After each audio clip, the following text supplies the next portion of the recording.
The rain had been pounding the valley for 3 days straight, each drop smothering the land like a drumbeat from the sky.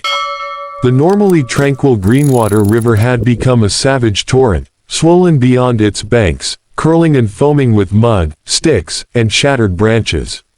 From the hilltop lookout above Hollow Glen, the valley looked less like farmland and more like a restless sea, spilling over into pastures and barns, stealing territory with every hour. But the true danger was not only the flood.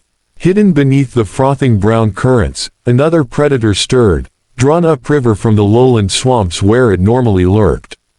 The first report came at dawn, over the crackling voice of a farmer's radio. "Sheep gone missing," he said. "Tracks lead to water's edge. Saw something, big, too big for a dog." His words faded into static, but the message was enough to send the rescue team into motion. The Brave Rescue Team, as the valley folk called them, were a motley band of volunteers. They weren't soldiers, nor did they wear uniforms that matched.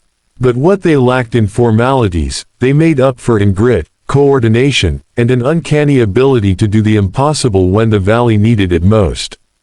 At their head was Captain Mara Linton, a woman in her 40s with eyes like steel and a voice that could silence a raging river. She had grown up in Hollow Glen, left to serve in the city fire brigade, then returned after too many years of watching skyscrapers burn while her home sank into neglect. Now she stood in the commandeered barn that served as their operations base, soaked in waterproof gear, her hair tied back in a thick braid. "We've got a dual threat," Mara announced, unrolling the damp topographic map across a wooden crate. "Floodwaters rising faster than predicted. Sheep stranded on higher ground near Briar's Meadow. And reports confirm," she tapped her finger against a red marker dot on the river's bend. "A crocodile. Likely swept upriver, confused but hungry. If we don't get those animals out before nightfall, the river takes them, or the croc does." Around her, the team shifted uneasily. Jace, the rope specialist, muttered, "Since when do we deal with prehistoric monsters? I signed up for flood rescues, not wrangling man-eaters." Beside him, Ronnie, a veterinary student with mud on her cheeks and determination in her gaze, shot back, "Those sheep are trapped. Without them, half the families in Hollow Glen lose their livelihood. If we don't act, they starve, or worse." "Enough," Mara said firmly. "We know the risks. We also know the reward. No one else is coming for them. It's us or nothing." The team fell into silence, each considering the weight of the mission. Outside, the rain hammered the tin roof like an impatient drumroll. By mid-morning, they were on the move. Dash dash dash. The rescue team's boat was a patched-up aluminum skiff with an outboard motor that coughed more than it roared. They called it the Silver Finch, though there was nothing delicate about the way it plowed through the flooded fields, churning up waves as it went. The valley stretched around them like a drowned world, hedgerows half submerged, the tops of fences poking out like skeleton fingers, hay bales drifting lazily like bloated corpses. Jace kept the bullen ready, coiled like a snake at his feet. Ronnie sat midship with her medical kit, clutching it as though it might float away. Mara steered, eyes locked on the jagged silhouette of Briar's Meadow in the distance, a patch of raised land that now resembled an island. As they drew closer, the sound of bleating carried over the water, thin but frantic. Sheep clustered on the narrow rise, wool plastered to their sides with rain, their hooves churning the mud into a mess. Behind them, a tree leaned dangerously, its roots half torn by the current. "There," Ronnie said, pointing. "At least 20 of them. They're panicking." Mara slowed the motor, guiding the Finch carefully through submerged hedges. The river surged stronger here, curling with whirlpools that pulled at the hull. Then, from beneath the water, came a ripple. Long, deliberate, almost graceful. Jace spotted it first. There, starboard. The ripple swelled, split into a wake, and then the beast surfaced. Its snout broke the water, jagged teeth gleaming even in the gloom. A crocodile, easily 15 feet long, slid along the flood's edge like an ancient shadow, eyes just above the current, fixed on the meadow's flock.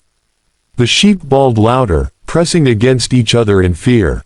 "God," Ronnie whispered, hand tightening on the edge of the boat.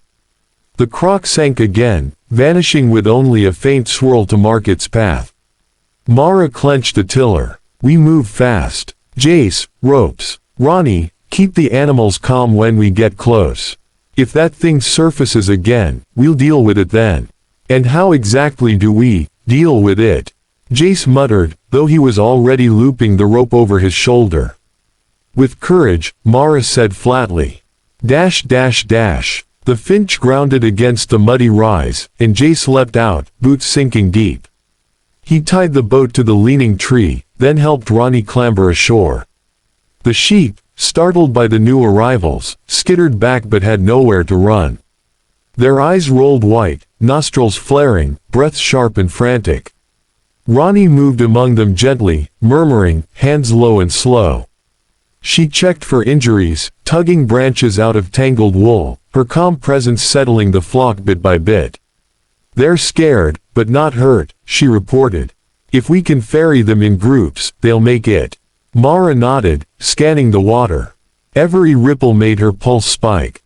They began the transfer, 2 sheep at a time, coaxed down the muddy bank, guided into the finch's belly. The boat rocked, but held. Mara kept the motor idling, ready for a quick getaway. That was when the croc struck. It burst from the water with terrifying speed, jaws snapping inches from the hind legs of a ewe.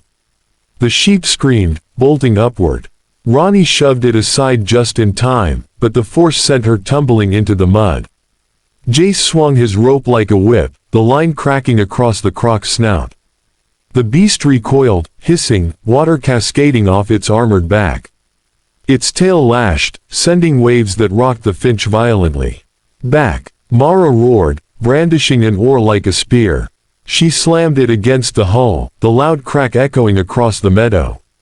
The croc paused, blinking, then slid back under the surface, but not retreating, merely circling.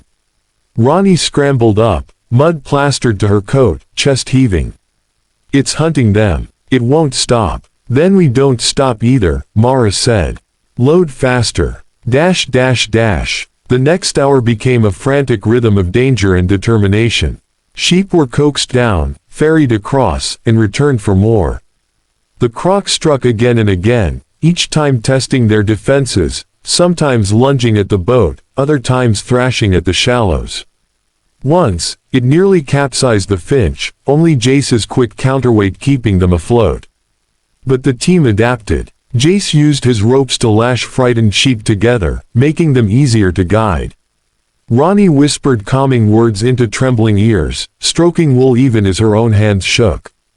Mara wielded the oar with relentless precision, smacking the water's surface to divert the croc's attention. Still, exhaustion set in. Muscles ached, lungs burned, rain blurred vision. The meadow's rise was shrinking, washed thinner with every surge of the river. Finally, only 3 sheep remained, one limping badly, another frozen with fear, and a third, the flock's ram, stamping stubbornly as though refusing to leave his land. "We're out of time," Mara said, eyes flicking to the shifting current. "One last trip. All or nothing." Jace groaned. "Figures the biggest and meanest are last." The croc's ripple appeared again, closer than ever, circling tighter. Its patience was nearly over. Ronnie knelt by the injured ewe, stroking its neck. "You'll be okay," she whispered. She glanced up at Mara, determination blazing. "We can do this. Together." Mara gritted her teeth. "Then let's move. Dash dash dash." The final transfer felt like stepping into a nightmare. The ram fought every tug, bellowing his defiance. The limping ewe stumbled with each step, nearly toppling into the flood. And the crocodile, sensing desperation, surged nearer, its ridged back cutting through the water like a serrated blade. Jace wrestled the ram by its horns, cursing under his breath. Ronnie cradled the injured ewe, urging it gently onward. Mara kept one hand on the oar, the other on the motor, ready to lunge at a moment's notice. The croc struck again, this time from beneath. Its massive head erupted between them and the boat, jaws wide, water spraying in sheets. Time slowed. Mara shoved Ronnie aside, swinging the oar with every ounce of strength she had. The wood cracked against the croc's skull with a splintering sound. The beast roared, tail thrashing, but the blow stunned it just long enough. "Move!" Mara shouted. Jace heaved the ram into the Finch, followed by Ronnie with the ewe. They scrambled aboard, Mara pushing the hull free from the mud. The motor coughed, then caught, propelling them into the raging current. Behind them, the croc recovered, thrashing after them. Its jaws snapped inches from the stern, teeth clashing with metal. The Finch rocked wildly, water spilling over the edge. "Faster!" Jace yelled. Mara slammed the throttle forward. The boat shot ahead, barely keeping distance from the predator. The current worked both for and against them, surging them forward but threatening to tip them at every bend.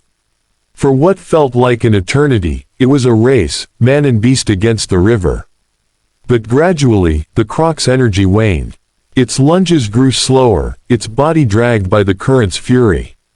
Finally, with a low hiss, it sank beneath the water, disappearing into the flood's depths. The team did not cheer.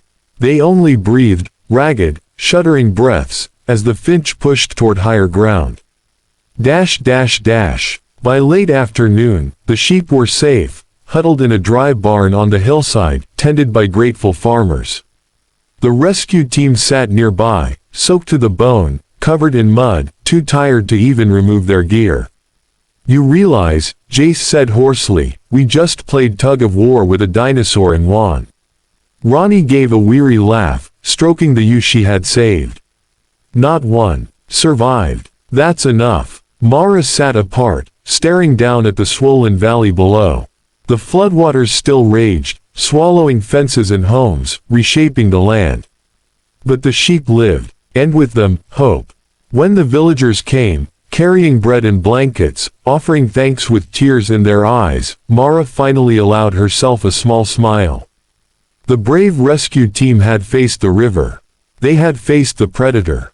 And though the scars of this day would linger, so too would the memory that when danger came for the valley, its people stood, and fought, and saved what could be saved.